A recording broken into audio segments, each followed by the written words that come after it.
thấy tôi. Trần thấy đó rồi. Ừ. Amma sain siapa cipai le kadrong sa thayam Ole ka se thei ole alom ome zan in zan in hianin CDF KKG Center President interview na kan nei dona mi puiten atop thlenga min lo thlir sak turin kan ngen chawa ti chuanin amma sa in how to pai in hmel sha ti na min nei sak thai ngam ole a ei ka hung chu a zaboi thong ani atro chuan pa boya tian te min ko mo chuan ko na chu kalimiu tahan samyu yet kwet samyu wada sun kan oma chutian tun hi CDF KKG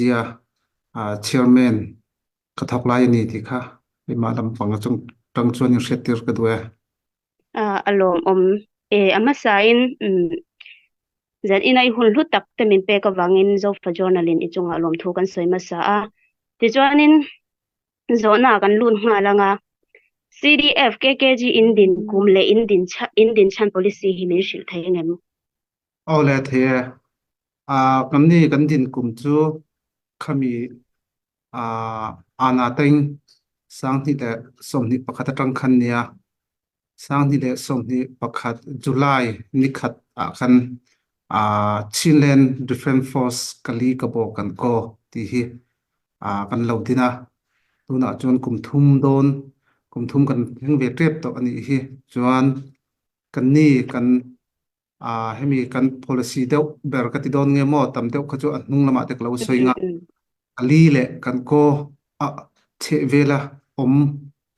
chin mi u nau te lungrual taka mun khatin he sol se pai te hi kan dau tlang ang ti hi kan policy pakhat na po ni chuan chumi chau po ni lovin chin ti mi umbrella noya son ờ ờ chin ho hi kali le kan ko kali sumi che vela chin ho hi lungrual takin umbrella noya na kan thok tang ang sol se pai te kan dau tlang ang ti hi kan ma di policy chuan ni e le kan lo me ti chuanin CDF KKG min om zia hi engen ni ti min shil thai ngem oh CDF chu Chilean Defense Force ania chuan ờ KG ti chu ke chu kali nia um ina ke chu kabo nia G ti chu kan ko ti khani mai khami le athu pui bera Chilean tia ngetinge solaya sakang region a son Chilean ti kan man na hi a om ve ni chu chu engwange ti chuan sangkhat zariat sompu por lai khan British colony lai khan Chin Hill Regulation Chin Ren River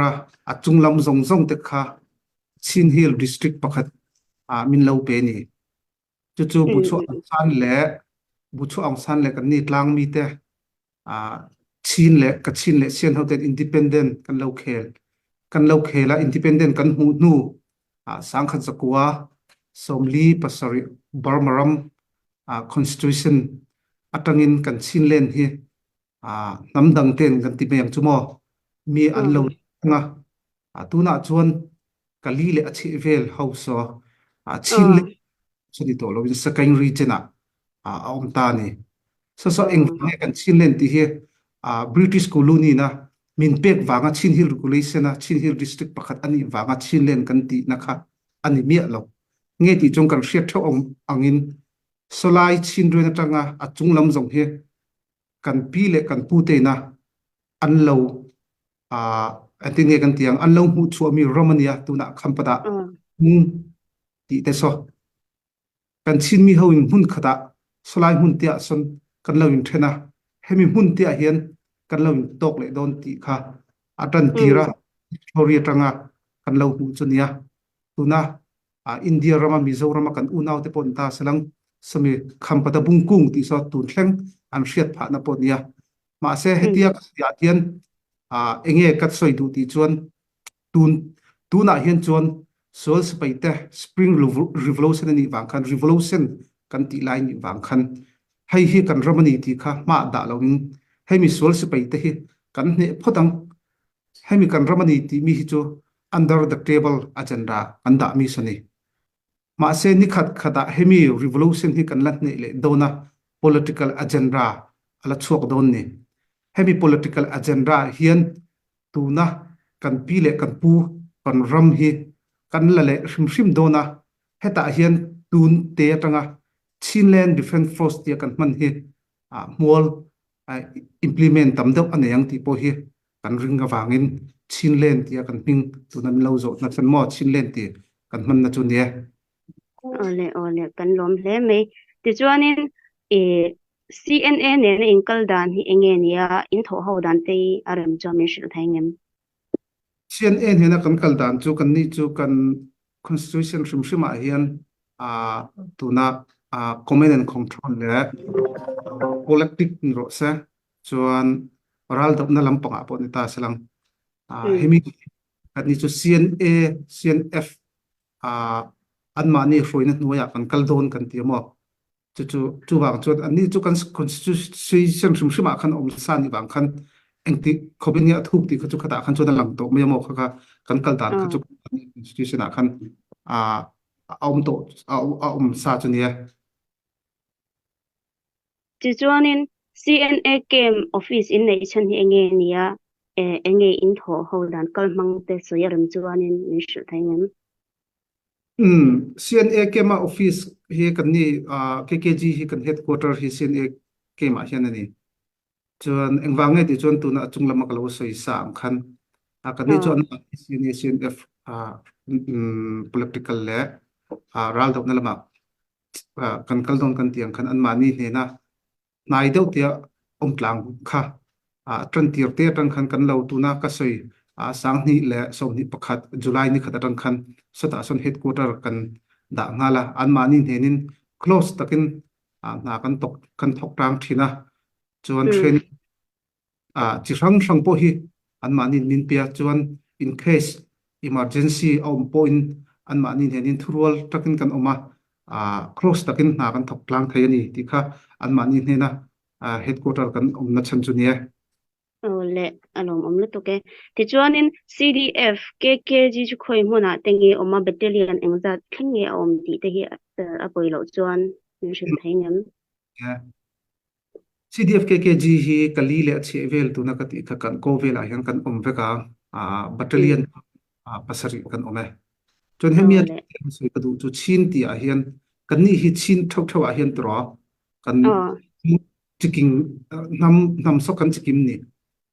mi po kan oma ti dim po kan oma flam po kan oma lai po kan oma min dat po kan oma chuan tu na thlan tlang districta lao tu te kan oma zo phei po kan oma mo khami kha chin somi zong zong te tu na kan ko lampanga te son somi entinge kan tiang ti chuan kum tam tak kan unau te kan chin unau te abau to ka ti don nge entinge ti chuan hemi revolution ma hian tam deuh kan hriat chu tuna national identity card ti ma pungtina son kan ni chu kan nu le ka pa chu thinan ni ma se pe chu kol kan ni tia om ho te so kan ma ni tuna chuan kan ma ni KKG Chinland Defence Force ti mi nuya an oma an ma ni pon ti chuan kum tam deuh chu kan ni chu chin mi nen hian lungrol takan kan kal tlang thailo kan ni chu Buddhist ma se tuna hemi revolution a hian chuan kan ma ni chin mi hrim chin mi henin hian kan kal tlang don ti kha an ma ni pon commitment an neya chu chau po ni lovin an ni pon an ti mi chu ne na hemi revolution hi ne na ni khat khada kan la mu don he kan mu na kan chin mi kan kut te hian ne na hi kan la ve hrim hrimang kol kudin ne na hi kan la don lo kan chin mi kuten kan la don ti khanan tia an ma ni po kha engtin nge kan tiang ti chun active deuh khan mo an lo tala battalion ti chon pasari kan nei ti mi kha sai su ka duwe le athale mai ti chuanin hei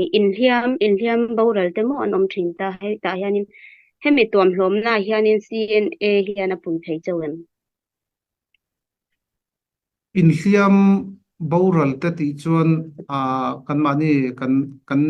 kan nei mi ka tiang chu tro kali le kan ờ boral kha chu enge mi ampui theina chu om lo ya ma se ờ in thiam ta te kha chu maina le major kha om ve ta mo minor ho ừ ani solai a chon enge kan tiang ti chuan so ku ta mu kha kan pe theya ma se khamia major ho deuh kha chu heta CNA ke ma khan kan lo hona CNA ke ma tang khan anh tin nghe tiếng thì chuan CNA so adang India lampang ate angai khan chuan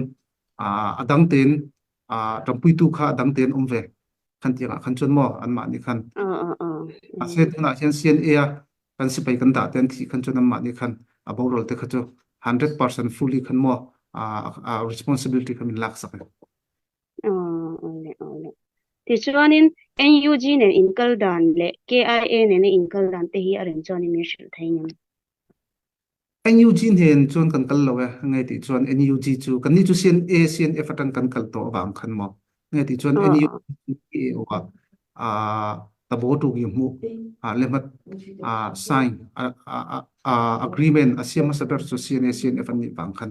an ni henin khan chuan kan kal lo wa CNA CNF atang khan directly ni lo indirectly in khan CNA CNF atang khan kan kal ni ya chuan kya yen hin chu tun pohiral kan do tlang me gani kan ni hi CDF KKG hi set mi ping kan tiang chu butterfly hi ừ field hi tira khan chuan mun khada chau khan kan lo phian thei se tun chu mun lia kan phian ta pakhat na chuan kan battalion kali le kan ko che vel kan battalion kan hun ma kha kan ven na semi pin pakhat kan da ta ni chuan panhi na chuan CNA a hian kan si pai te hi full time in hian tro kan da reng ờ kan da renga te khinna mi som ni kan da thali thanga thathum anom khan kan thlak le mi dang kha tian kan da renga khatian khan mo hetia ral do chan practical in khan ral pon dawa khan tiang khan nia chuan pathum na chuan tuna war zone 1 kan tiang chu tro sabjita tita kali ừ khayeng kan tiang chu kali district ka KIA hroina hian kan si paite tam deuh kha ma hnu ya khan kan da KIA hnu ya ờ khan chuan palina chuan kan ko lampanga son war zone 1 ani ve tho ma se anni po kha se ti ta ti dan nia ma se kan ko district kan ko kheng khani wang khan anni po kha KIA kan roi tho khata po khan kan si paite kha kan da tro ni chu wang chuan ừ chu CNA CNF ne na ral kan do tlang chuan KIA ne ral kan do tlang NUG ne khan chuan indirectly in khan CNA CNF ne khan kan kal tlang ania ole kan lo me ti chuanin i ral thom lam te hi nang mani in dap chup nge nia CNA tang le KIA temo NUG tang te donin nei tum engza te nge in don to ti kha i soyaram chuanin mi hriat theih ngam ral thuam hi chu tam deuh hi chu kan mani na kan lei deuh hi ni chuan pahnih na chuan heni CNA atang po hian tlem te chu kan dong thin chuan pathum na chuan hetia ral kan padawa kan pahnih son tro sol sipai te ờ ho an silai kan lak sak mi ho hnen atang son kan lak chunia adang NUG atang don ti le KIA atang don ti khachu kan nei ngai lo ma se CJDC la ya khan chuan kan ma ni KKG kha directly a NUG na min pek ti khani lo khan mo CJDC ờ nen yong song kha CJDC tan ti khanam pe khata khan chuan ngi tu ngi mi te khan mo kan ni po kha adang po khan dong ve kan ni po kha kan dong ve khan khat tiang chau khan ne ha ờ alom om hle mai ti khanin e zo na chu zo ni mai ta mi pui te pon an sha lo tam tak an sha dan lo hlok pui ngei po ka bai se ya ti chuanin i kan zo na te tha tak min chan sa ka wangin kan lo ma ti chuan nang ma hei a to ber na tan nang ma lama te mi pui te ne na cha du sei du te i na yem mi pui cha du han ti chu ro nia ừ hun min te via kalo me